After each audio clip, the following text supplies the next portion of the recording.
you call when you have monsters. We're the Monster Squad. What's a squad? It's like Miami Vice, I think. They're young and inexperienced. Naughty virgin. They're a bit disorganized. Monsters are not real. We don't know that, sir. Welcome to the latest episode of the podcast That Wouldn't Die. I'm your host, Kevin. With me, as always, is Aaron. Yeehaw! This week, we're discussing the horror, teen, comedy, something. A romp. A romp. It's the Monster Squad, starring some people. Good Lord. Each week on the podcast That Wouldn't Die, we discuss guilty pleasures and forgotten classics of the horror and sci-fi genres with a comedic twist. Aaron, what's the latest with you? Oh, Lord. This is how you know you're getting ready to go back to work. My dream last night was me literally running through the procedures with my first period class. Here are the rules. Da da da da. This is what I dreamt out. The entire thing. That's a bad dream. That's a That's a night terror. It's already. That's why I had to take today off. I did a 3-day weekend before I get back to work. I was like, no. Literally, it was like, okay, we know no phones. Da da da da. If it's like I'm a robot. Da da da. Here are my rules. I don't give a damn if you don't like them. I'm in charge. I don't care if your mom calls during class. You can't answer the phone. It's like an Oompa Loompa song.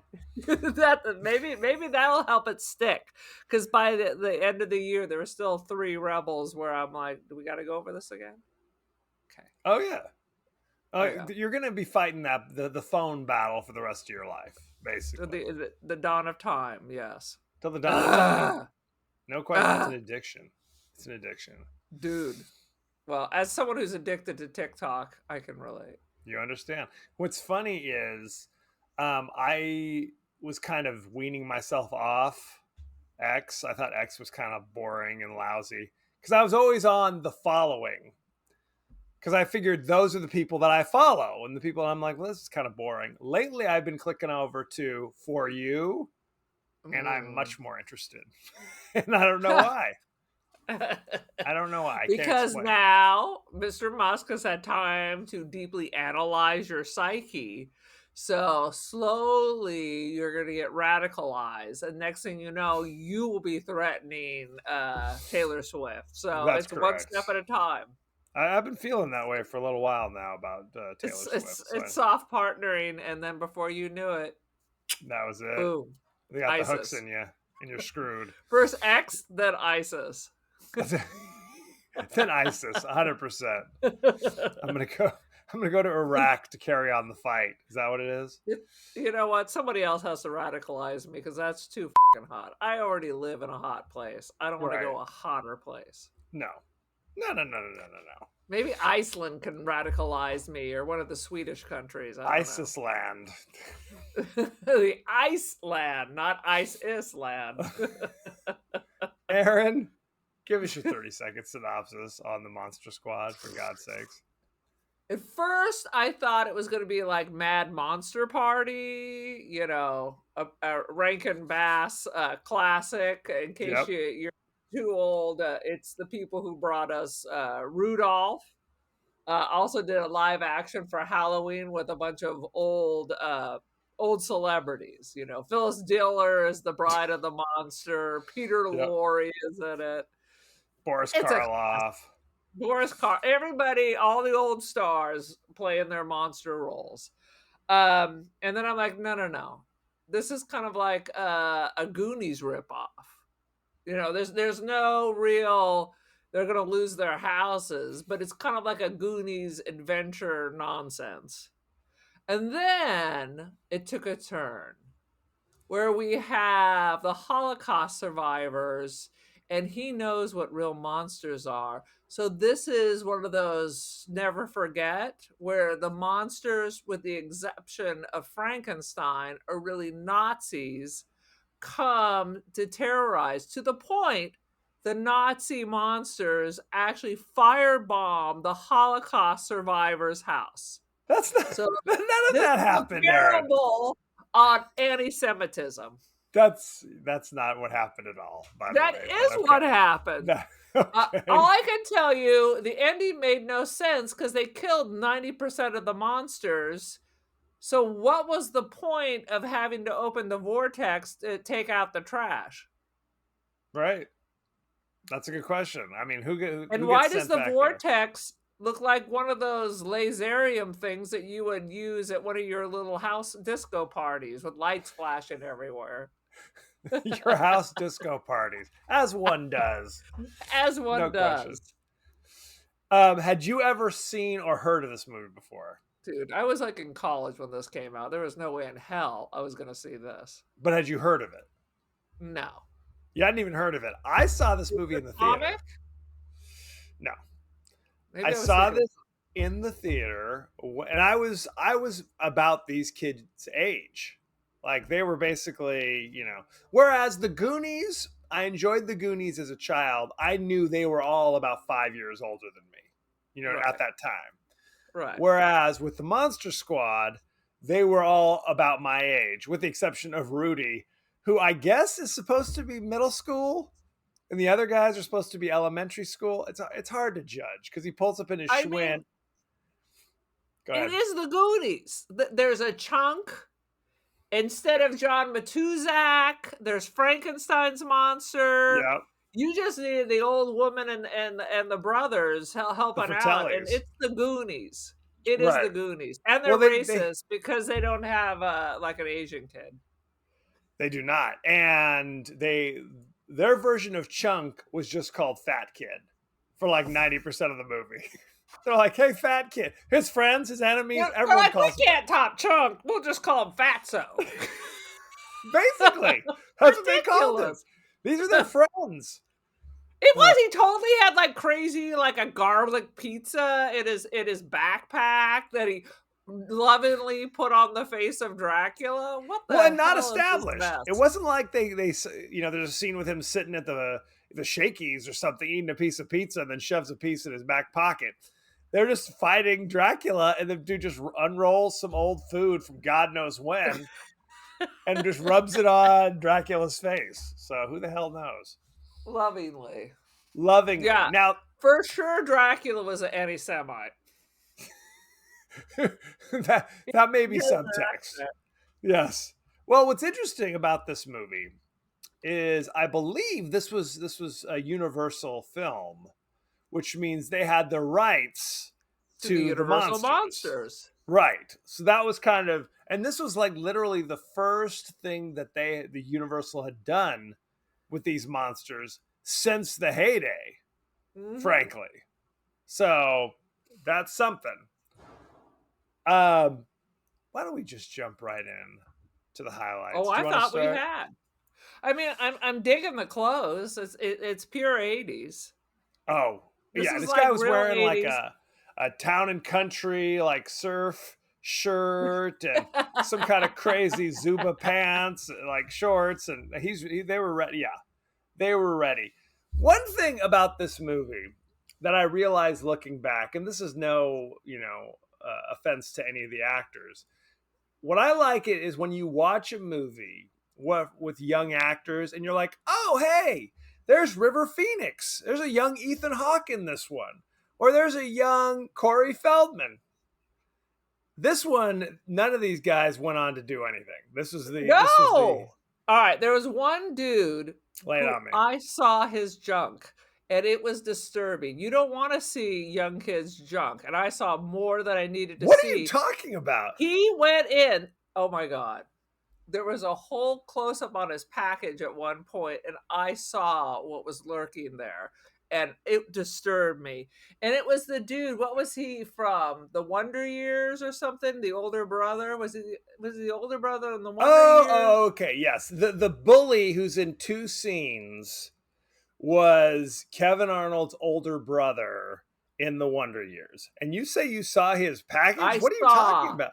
Dude, the way his pants were, I Oh, saw things I Jesus. didn't want to see. I saw things You are and I out can't of your believe nobody goddamn noticed mind. it. I don't know if I Dude, need to watch contact it somebody. again. It's right. It's the scene where he has to pick up the stuff off the ground and eat it. Oh, the Snickers bar, right? The Like Snickers bar. Horace, Right before he bends down, for some reason, there's a focus on his crotula, you and are there was out too of your much. goddamn mind. Dude, I tell it like it is. I'm not going to go back and watch that scene, by the way. You need to go back and just watch that.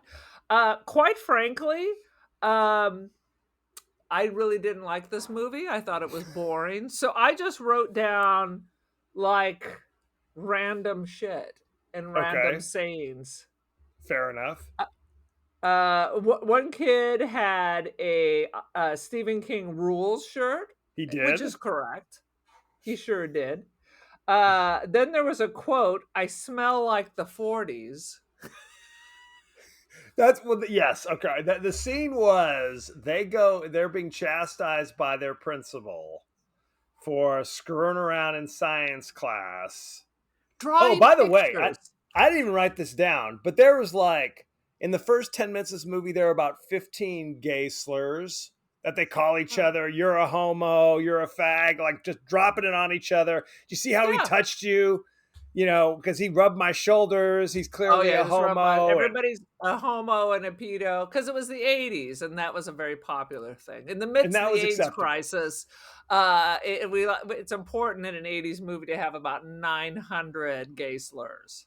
Oh, I always say, if you go back, and this probably should have told us something. If you went back and watched Lethal Weapon with Mel Gibson, he is every other word out of his mouth is some kind of anti-gay slur, vaguely racist slur. I mean, this is the hero of the movie. I mean, was he out? Well, now Is that this in we the know script? Mel Gibson, this probably Right. is him just riffing. That's his true self coming out. I will say, though, Mel Gibson's butt in Lethal Weapon, that's the best part to see. It's He not was bad. prime. It's not bad. But the 80s, yeah, the 80s were prime for casual racism, casual sexism, casual homophobia. Even from And the kids. casual nudity. Not called Not in for this in the script. movie. I know you've tried to say there was casual nudity. This was a kid's movie. Not in this movie, but there is like the girl who happens to stand in front of the open window. Yes. The closest you got was some back nudity where she's Yes. taking her bra off. Correct. You see her from the back taking off her bra. Now, Yeah, she's one 5 thing, feet away from a treehouse full of masturbating boys, and she can't hear any of them talking. that's And correct. taking pictures. There's a camera trained on her room. They should all be in Yes. jail. That is true. Interestingly enough, in spite of all the casual homophobia that the kids are saying to each other, they're all supposed to be like 12 or 13 in this movie. They had their own crazy curse language that I was unfamiliar with even at the time. Like they didn't say nuts.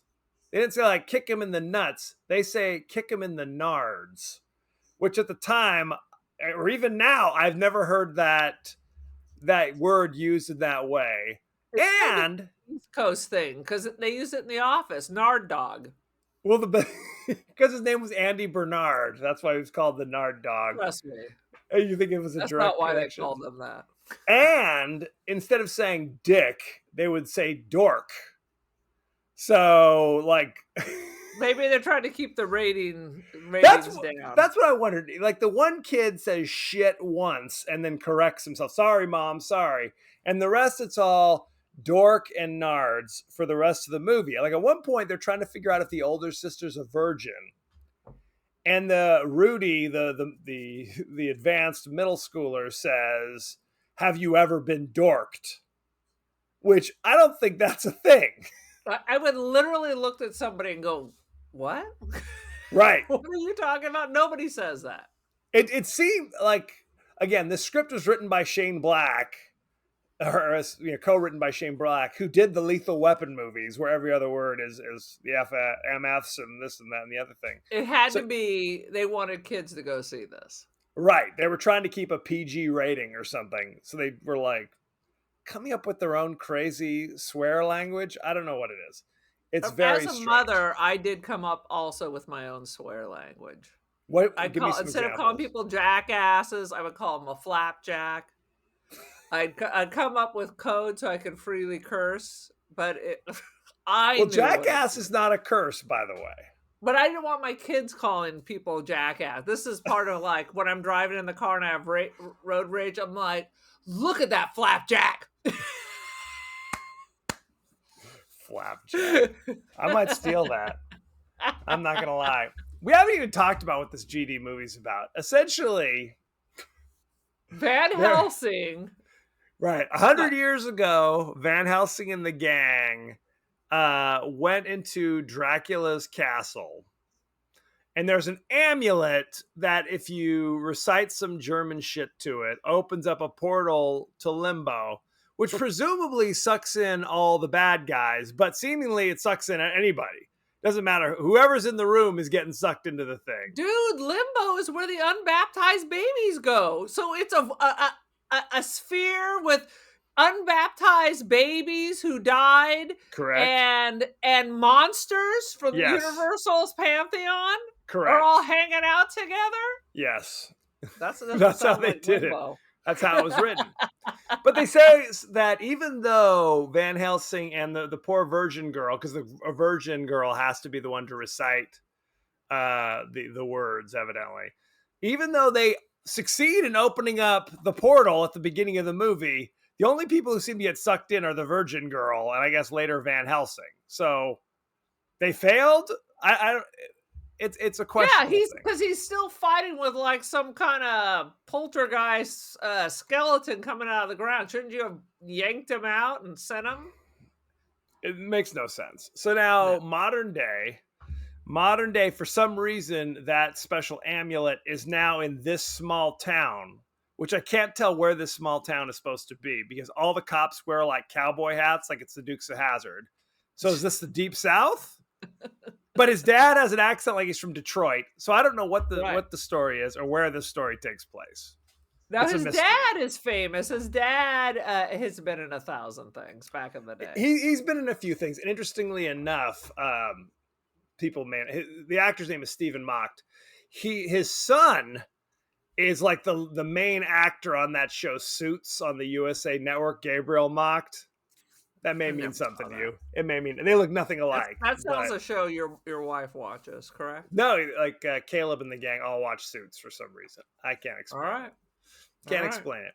He's been in a few things, and the wife is always has been in a ton of stuff as well. And you get that kind of Spielbergian part of it where it's like the parents are like on the verge of divorce. Hey, we got a marriage counseling session tonight, so you can't go see Groundhog Day 12. You have to stay home and babysit your sister. And they're just yelling at each other because he's a cop. So this is the other thing, the trope, where it's like if you're a married police officer, your marriage is Always in trouble because your real love is your job. your real Always. love is your job. You get that People call. in this town. It's like he's in Detroit, but it's not. It's some little podunk town. Yes. That has a world-class museum with actual Egyptian mummies. Correct. And it's got the Smithsonian. The It's got the- Smithsonian is there. Not to mention, seemingly a swamp takes up half the acreage of the town as well. So that's Do important. we assume this is a Scientology movie and this is Florida? Yes, that's what we assume. This is the Sea Org. The Sea Org. So they introduce that they're like yelling at it because it's basically if you're a cop, no matter what's going down, you may get the call from the office, from the station.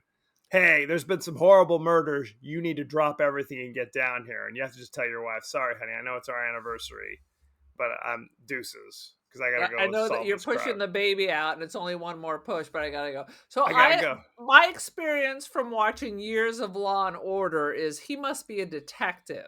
Yes. And in my mind, detectives clearly work 7 days a week, 24 hours a day. Right. That's how it works. And they're all And divorced. why I'd never be a and drink. detective. I don't Yeah, want that that's terrible. schedule. That's why Yeah. we're teachers. I want That's why nights, we're weekends, and holidays off. There's no emergency education call I'm getting at 2 in the Well, morning. apparently I just had one. I was Oh, like, no! I only told you 25 times. I've been there for 4 days. I don't even have to be there this week. Right. So the amulet somehow made its way from Transylvania to like an old abandoned mansion near the swamp in this small town. So therefore, Dracula is coming there. He's bringing Frankenstein's monster with him. The werewolf, I don't know if the werewolf just happens to be there. Homie's just like, hey, I guess I just pulled into town. Why not?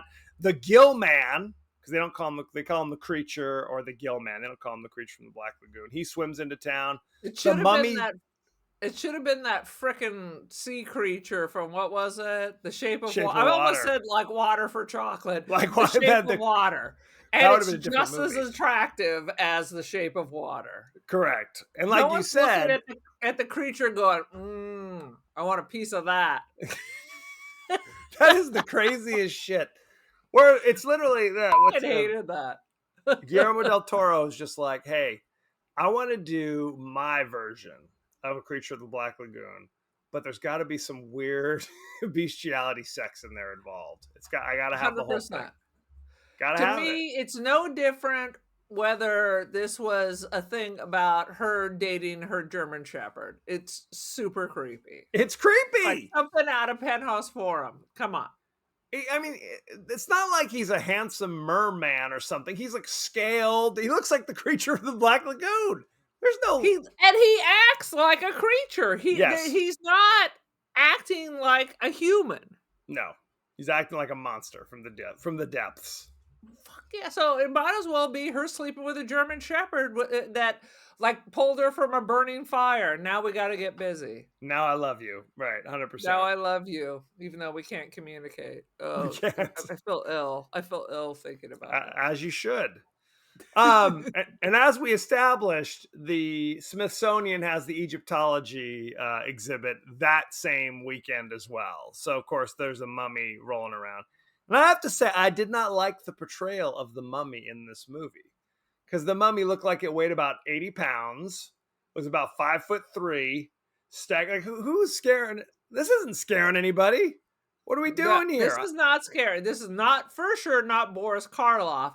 And the mummy was the easiest thing to dispatch because apparently you need the exoskeleton of the old rotted papyrus bindings. They just unwound him and that was it. That Party's was the end of over. his story. Yeah, just an old skull on the highway. Yeah. Which makes no sense. Why didn't he wind himself back up? Because later on, the werewolf is blown to bits and is able to suck himself back together.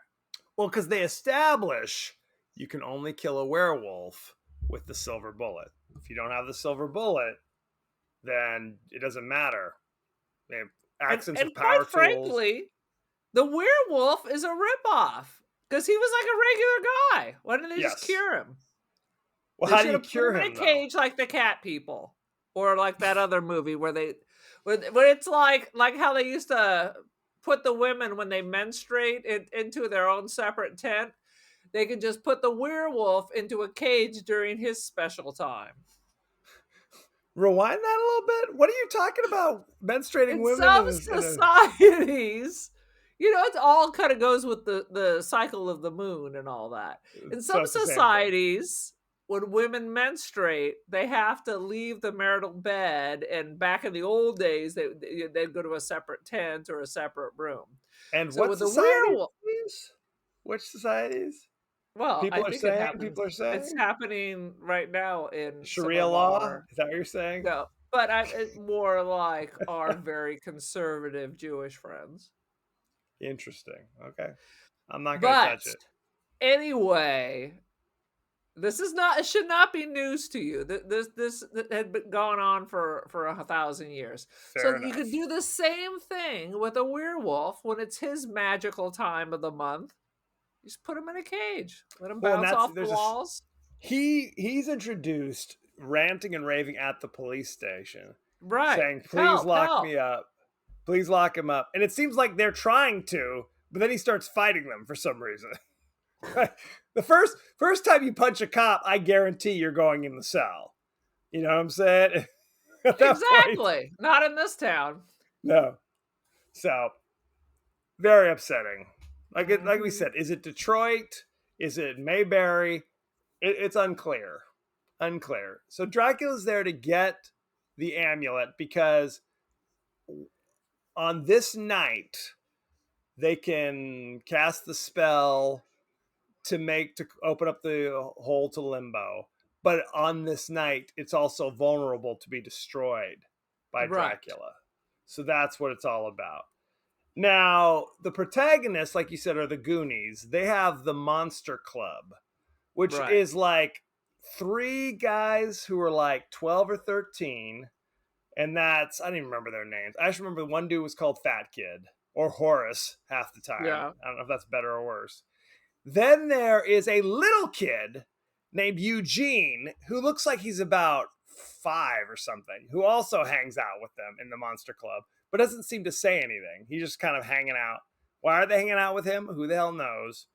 And then there's the middle schooler who's 14 or 15. And I said, his introduction is he pulls up on his Schwinn and immediately lights a match off his penny loafers to light a cigarette. So he's I the think bad it was boy. Sean Wheeler's younger brother. Oh, here it comes. The Wheelers Now catching our strays neighborhood. yet again. Interesting.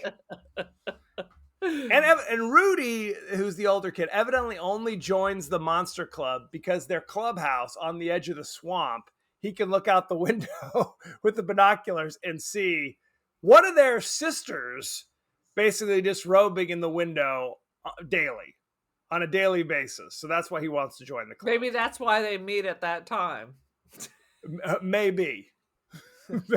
It's not a coincidence. So it's that same thing where it's like the kids are the only ones who can save the day, which Right. seems, as we all know, through an adult lens, seems ridiculous. They would have all been Yes. killed.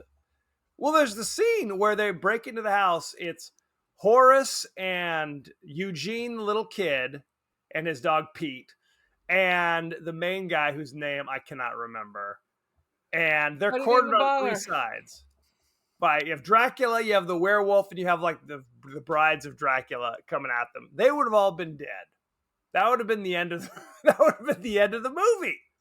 So, what are you gonna do? Maybe Although that I would guess have been better. Maybe that would have been more interesting. that would have taught him a lesson. No question. At one point, they get away from the werewolf because Homie says, "Kick him in the nards." And he goes up, Horace, fat kid, kicks him in the nards and stops to goes, Wolfman's got nards. So this was in the commercials. It was a thing. Oh yeah. The word was out. I would What do you assume got? they all have testicles of some sort. They're all men, except for the brides. Unclear. I was very confused about Dracula getting dynamite and using it. Did he go and get it where? Where was he shopping for the dynamite? And since Just a when do hardware store. vampires need dynamite? Right. So yes, there's that. Well, the Dracula drops down from like some kind of a bomber when they also drop Frankenstein's crate down into the swamp. But when he arrives to the haunted mansion, there's a crazy hearse with like a skull hood ornament and like fangs and where the hell did that thing come from? Did you have It's that like a shipped ghost over from thing. Transylvania? No, but it's a ghost thing because at one point it drives through another car on the road. Why would it do that? Just because of don't some know. vampire shit? I don't know because not everything makes sense. So Dracula's out for his revenge. So he pulls up to the house, gets out a big stick of dynamite, walks around the house to the back to where the clubhouse is, the tree house, throws the dynamite into the tree house, blows up the tree house. For what reason? I mean, was he hoping the kids are in there? I don't know what the purpose is. This is a residential This is literally community. the worst vampire of all time. Correct. Correct. Well, you see, he turns into a bat a couple times. He does some bat shit. At one point, he picks up a little girl, and what does he call her? He calls her a bitch. Yes. I was like, that's horrible. This is a little 5-year-old girl. Even that's low for Dracula. What are we doing here? I mean, it makes no sense. Draculas are stealth. Vampires are stealth. That's Okay. that's their advantage. These goofy goobers are like walking through the main square banging a gong. Yes. A good vampire, you sneak in at night. You just dispatch quietly. Just handle your dispatch. biz. Wait till Correct. these little kids go to sleep, and then boom. It's ridiculous. Well, and it's like the mom finds Van Helsing's diary at some kind of garage sale down the road and gives it to Because she knew her kids love German. That's 100%. So then that's the issue. It's like, it's all in German. What do we do? My slutty older sister's taking German, but she's failing it. So she sucks. But there's the creepy German guy in the neighborhood that we're afraid to go talk to, later revealed to be a Holocaust survivor and not nearly so scary. They're like, scary German guy is cool. He gave us pie and sodas and candy. It says, come back anytime. So. Honestly, he did look like the scariest person in this whole movie. He was. So, but luckily he could translate. I'm glad he was nice. He was a nice one. He as a child watching Monster Squad, because they reveal he's a Holocaust survivor because he's got the tattoo, the number tattoo. Oh, did you think it was like our German neighbor, Mr. Harwood? I didn't know he was the a guy German who neighbor. lived next door to us before Aunt Vic and Uncle Frank bought the house. It was the German dude. He was German? Mr. Harwood was German. I had no idea. I remember him. Oh my God. I remember him. I just don't remember. He was like a pure desert rat. You know, you see him in shorts. He's kind of stooped over, thin as a rail, and just baked by the desert sun. Okay, fair enough. I thought for sure that's where you were going. You're like, I thought it was Mr. Harwood. That wasn't where I was going at all. Good Lord. Oh God, this movie. Okay, so you got the parents trying to solve, or the dad trying to solve the mystery because he is a police officer. And it's like, well, we shot the guy who said he was a werewolf, but now that body's disappeared. The mummy's been stolen from the museum, or so they think. What the hell? There's a crime wave. What's going on? Yes. But really, the cops can't do shit. This is all up to the Goonies to handle this. So... it's freaking ridiculous. There was one good stuff. Frankenstein's good. I liked Frankenstein. They reenacted the little scene with the girl by the lake. But the good thing is, of course, he didn't throw her in the water and she didn't drown. Right. They became little buddies. He had been sent to go steal the amulet and kill the children. He's like, no, I'm just hanging. So he became their pet, and they still sent him to hell at the end. That was a good moment. You're right. Frankenstein is revealed to be friendly and nice, and they show him a Frankenstein's mask, and he's like, "Oh, I'm scary," and it was kind of. He was crying to the baby. He's like, baby, and then he got sucked away. They were like holding hands. That was sad. That was they sent him to hell with the unborn babies. Oh. Right. Well, by the thrilling climax, Dracula's about to kill the little girl. Frankenstein's monster shows up and throws Dracula and impales him on some spikes or whatever. The Gill Man how did he get off? That's ridiculous. The Gill Man has been shot to death by one of the kids. Like, the cops don't even try to, like, the Gill Man's massacring people in the street. No one bothers to They pull a have gun. killed all the brides of Dracula. Dracula has been skewered 3 times now. He keeps getting up. Quite frankly, they didn't need to open any goddamn thing. Right. The kids have killed all the monsters but Frankenstein. So the only reason to open the portal is to F poor Mr. Frankenstein. It's true. That was a sad moment. Little girl's holding on to Frankenstein's fingers. Don't go, Frank. Don't go. Phoebe.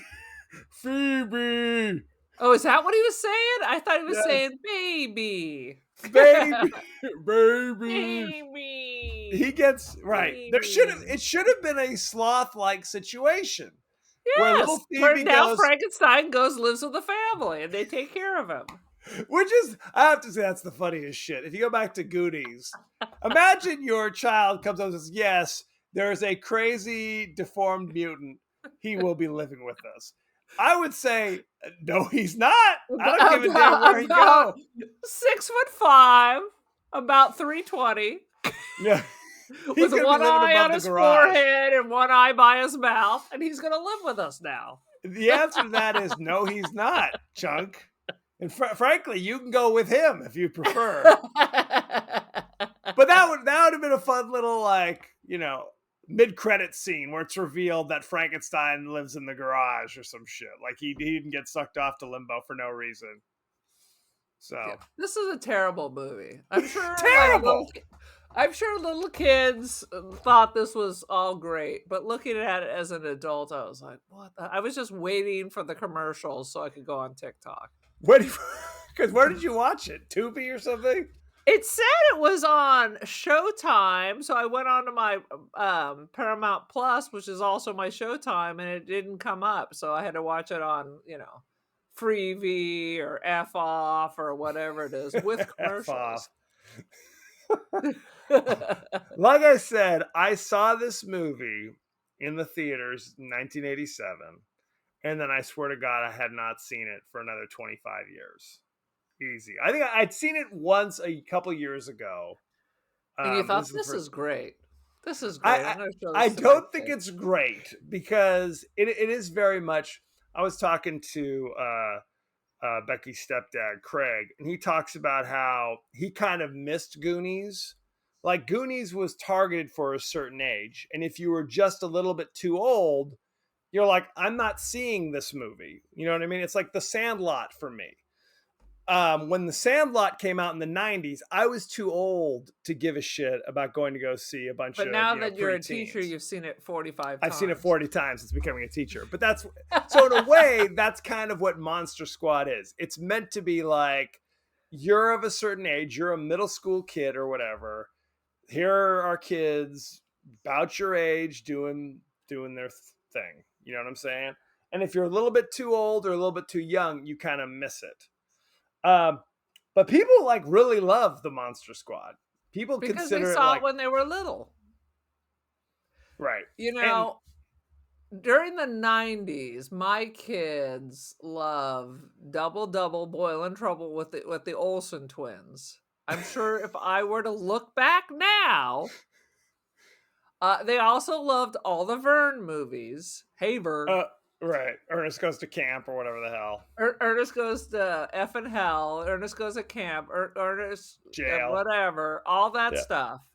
I'm sure they look back at that as they are marvels and masterpieces. Oh, of course. Of course. Well, another thing that's interesting is Andre Gower, who plays the lead kid in this movie, a few years ago made a documentary about this movie called Wolfman's Got Nards. That's the name of the. Is this a thing now that everybody's got to make a movie about the crappy movie they were in? The one that they were in. Absolutely. I still haven't seen the Andrew McCarthy Wine Fest. I'm sure I'll need a couple of drinks in to watch it. It's not great. It's not I great. heard it's, first of all, he was always the worst one. So I'm not surprised his career didn't take off. He was the worst. Well, so now he's crying because he was called part of the Brat Pack. Right. Who gives a it's shit? funny. At least they were talking. They were because you want it to be kind of a retrospective of these movies, and that's not what it is. No, it's about meaning that title destroyed his life. Well, and Rob Lowe talked to him and basically just said. It's all on how you looked at it, how you chose to look at it. Like Rob Lowe, now he had his ups and downs in his career, but it wasn't in his mind because I was branded by this name and blah, blah, blah. It's like I was a serious actor and now they've made, that's all just ridiculousness. If your career is crap, It's not because they called you were part of the Brat Pack. No, well, sadly, acting careers are generally very short. Yes. So if you look at all of those guys, most of them kind of fizzled by the 90s. And I don't think it had anything to do with the Brat Pack label or No. whatever. You know? I mean, honestly, if you think about it, it's modeled off the Rat Pack, which were guys that were drinking and whoring around and hanging out together. I mean, it's not necessarily complimentary, but those were cool dudes. The Brat Pack Right. is a take on, this is the younger generation of a group of people. I mean, at the Totally. time, it to me, it had no negative connotation as an Not at outside all. viewer. No. No. When they said that, you knew it was going to be this guy, this guy, this guy, or this guy. Well, and I guess they said that Andrew McCarthy and Emilio Estevez felt this way as well, where it was like there was a movie that came up after this whole brouhaha, where it was going to be Emilio and Andrew McCarthy, and Emilio said, "I won't work with Andrew McCarthy because he did not want it to be kind of a Brat Pack movie." How about this? I don't want to work with him because he sucked. Because he's Not that Emilio was so great. He No. often played the same character always. Yeah.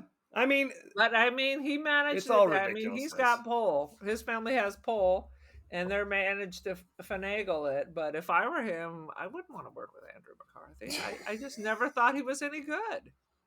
He always had like a crazy look in his eye, but not in a good Claire Danes way. kind of a speech impediment. I mean, there was all sorts of things going on with Andrew McCarthy. It was strange. Yeah. Anyway, And I know people who thought he was hot potatoes. Oh, absolutely. Not I. Not I. Absolutely. He was hot He was tamale. way too sensitive. You didn't like that?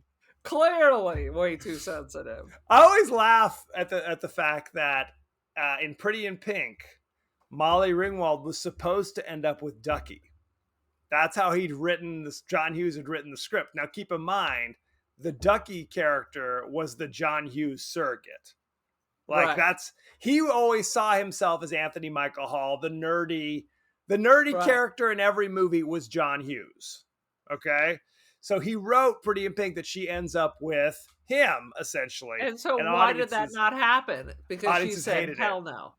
Audiences hated it. They're like, we don't want you to end up with the squirrely little nerdy guy. We want you to end up with the handsome Andrew McCarthy. So they had to go back and we don't reshoot. want- They had to reshoot We it. don't want you with the guy who understands you, who's always No. supported you.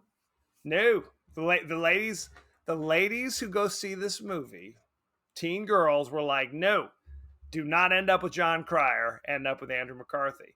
So what's interesting about that is that I think a year or two later, John Hughes wrote a different It movie. was not Andrew McCarthy. Was in it? Pretty in Pink? I thought Who are it you was talking another to? dude. No. Hang on. Oh, you don't believe me? Okay, prepare to kiss my butt. Are you seriously disputing that? James Spader? Is that who you think she ends up? Am I thinking of somebody else? Then I must be thinking of another movie. Who's that? Pretty in Pink. She's Dude, a I poor think I girl from blacked the it wrong out. side of the Weasel tracks. Zapp was in it, and Andrew Dice Clay. Yeah, like briefly, Andrew Dice Clay is in like one scene or something. Harry Dean Stanton. and Yeah, it's good her old drunken James father. Spader. James James Spader Spader. was Love him.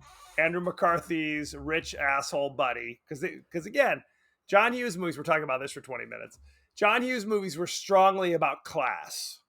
You know what I Yes. mean? It's like you have kids from the wrong side of the tracks, and then you have the rich kids. This is not something I ever dealt with growing up, where it's just like, oh, the rich kids and the poor kids can't hang out. Evidently, that's an issue somewhere at other places. But Yeah.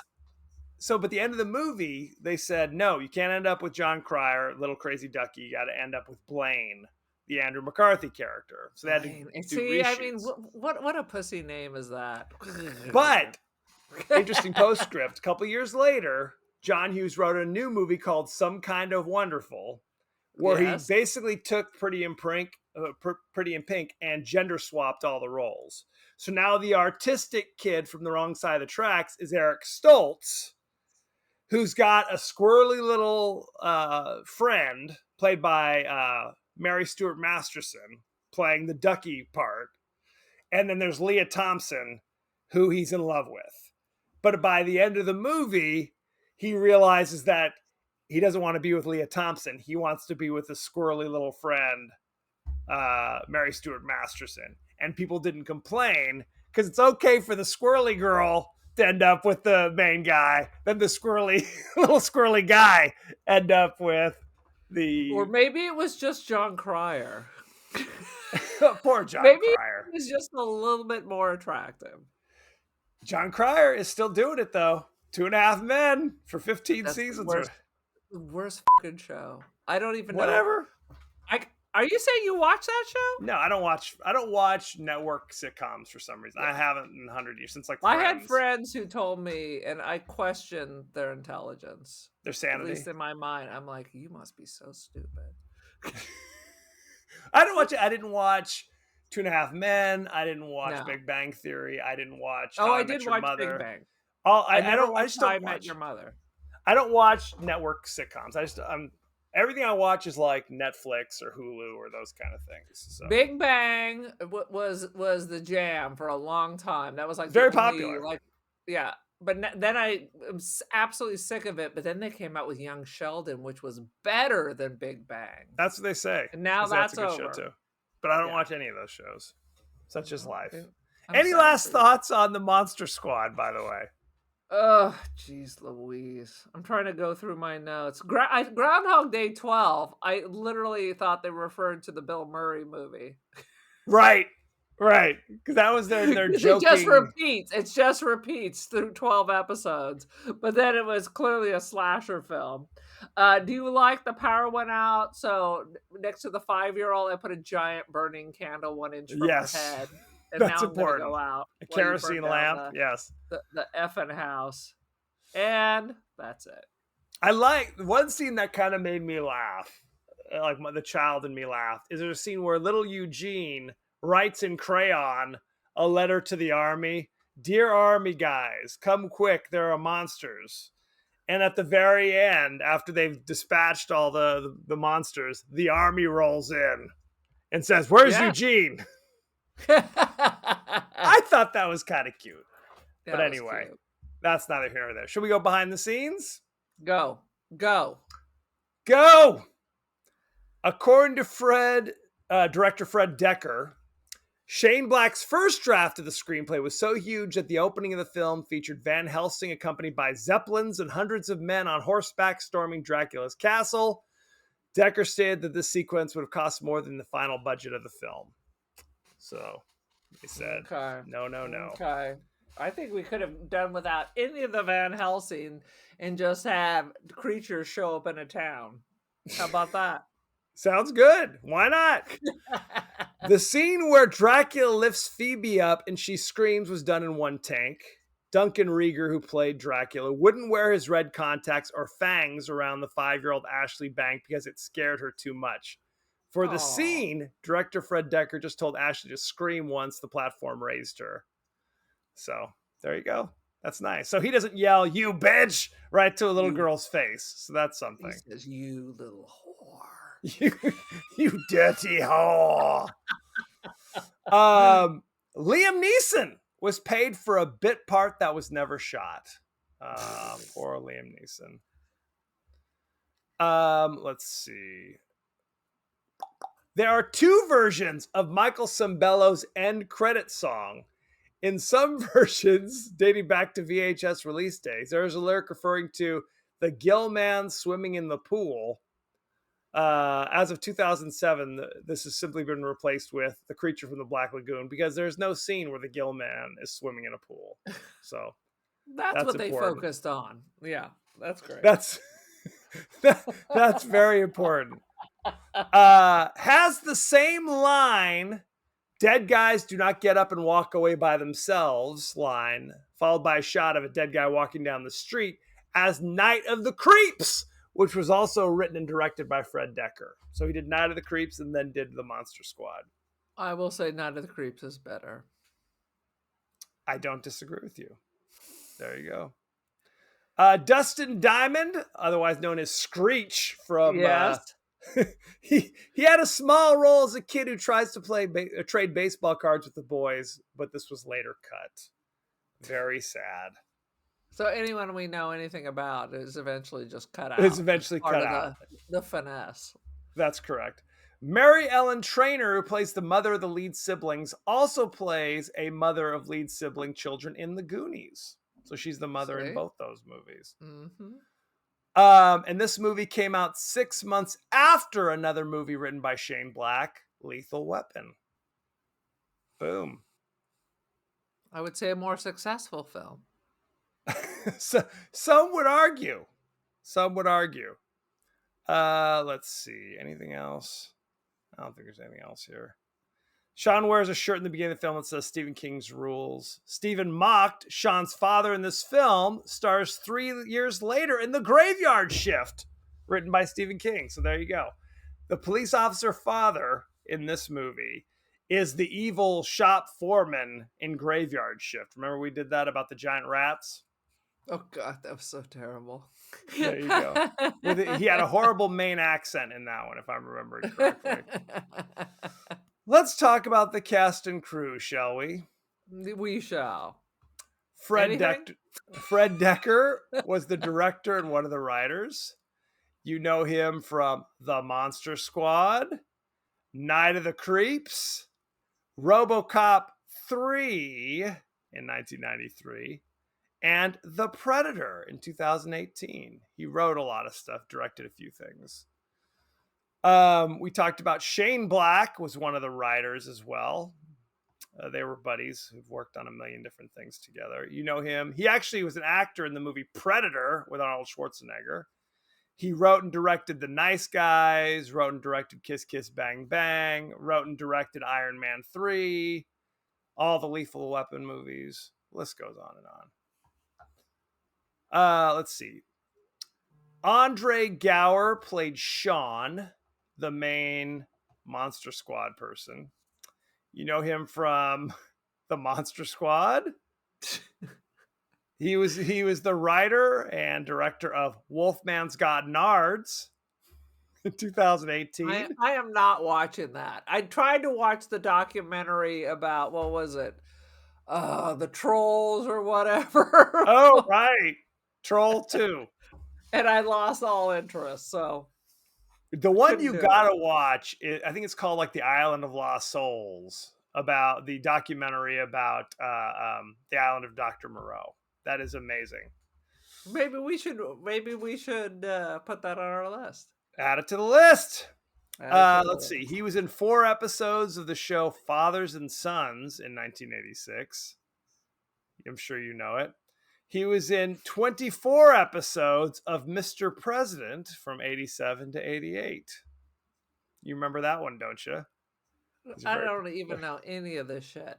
My college town, we didn't have TV, and the only theaters were art house theaters, so we never got any current movies. It was mostly foreign films, which is how I was able to see The Cook, The Thief, his wife and her lover. Which is right. a kind of upsetting movie, by the way. Where they Robbie have to eat cooked penis. Right, 100%. Robbie Kiger played Patrick. He's the buddy.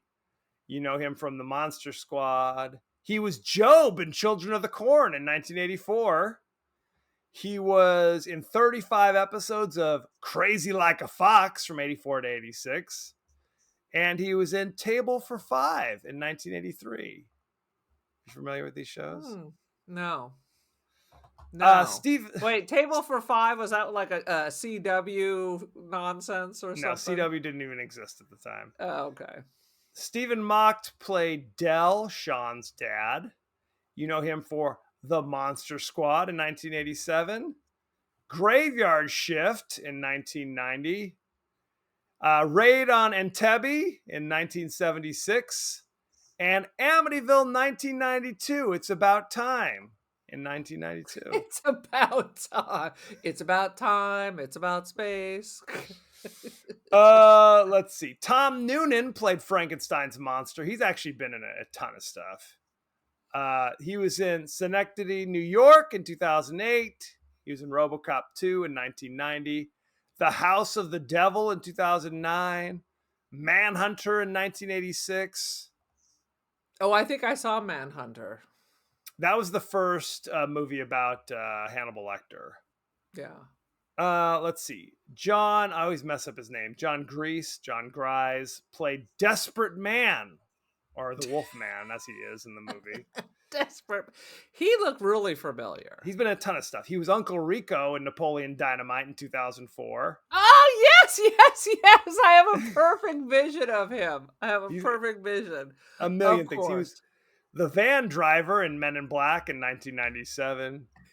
He was in Get Shorty in 1995, and he was in Real Genius, playing Laszlo Holyfield in 1985 with Val Kilmer.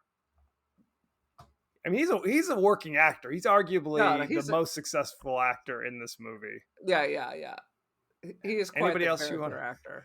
No. Anybody else you want to know what about? Phoebe? Phoebe went on to get married and have a regular Ashley life. Bank played Phoebe.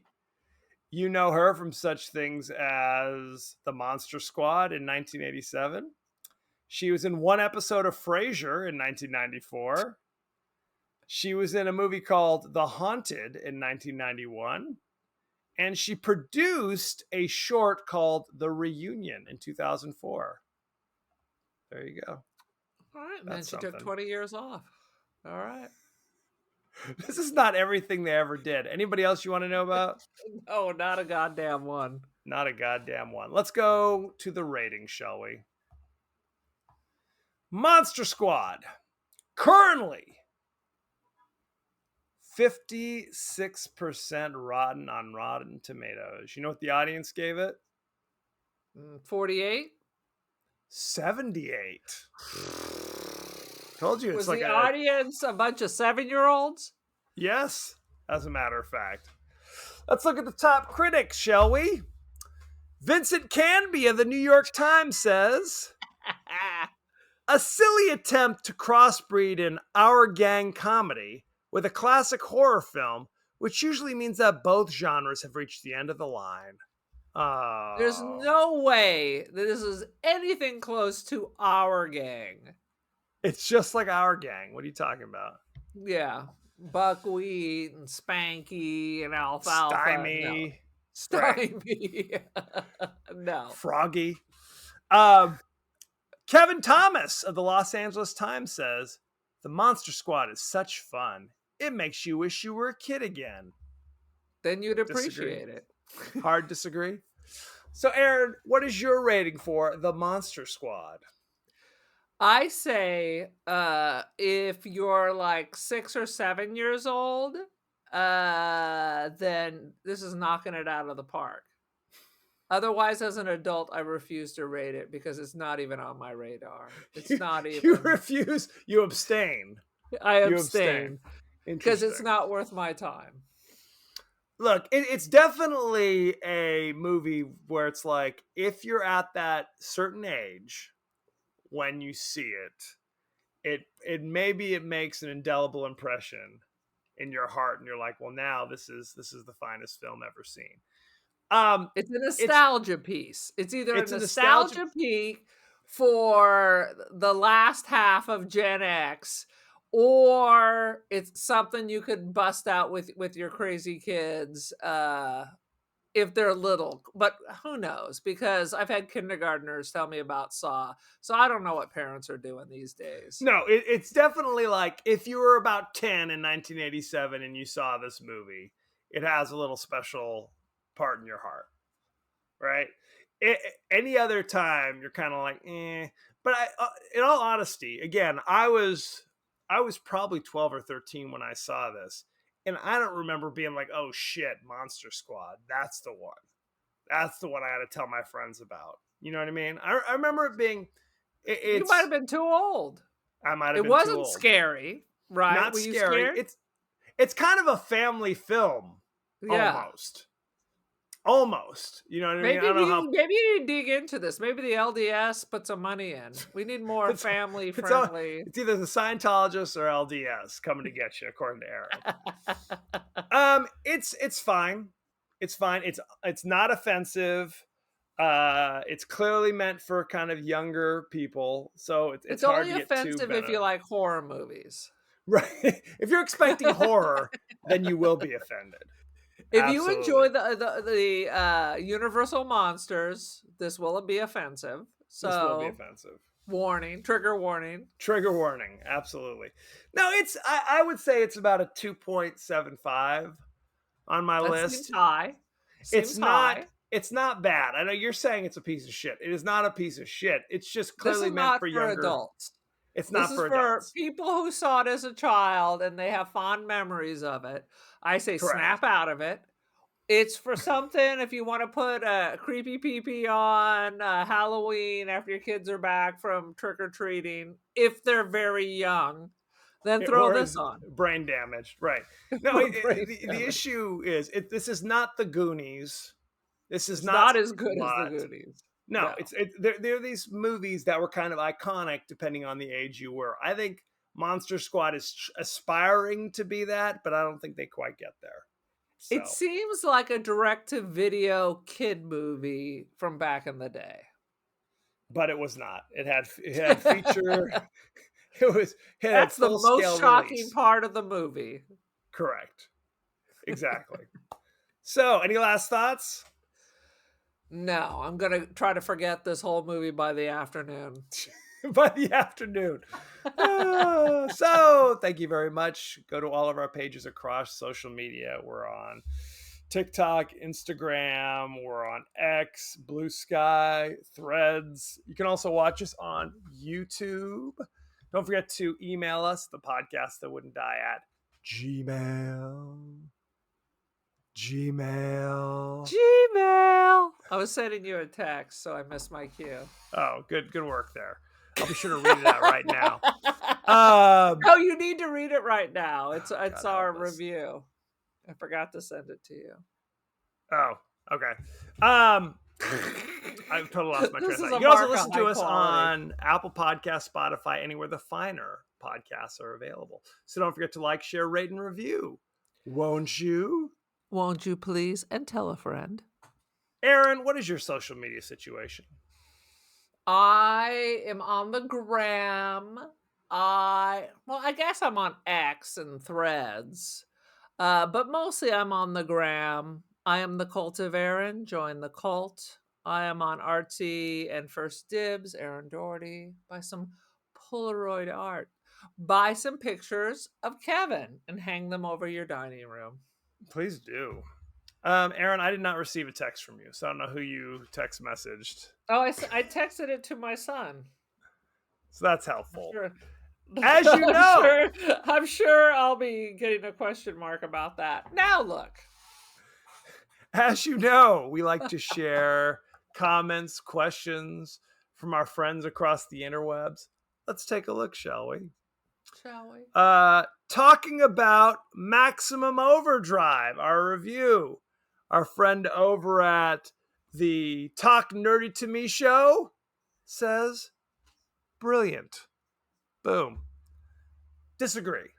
But thank you for chiming strongly, in, nonetheless. with extreme prejudice. But thanks for your opinion. Extreme prejudice, no question.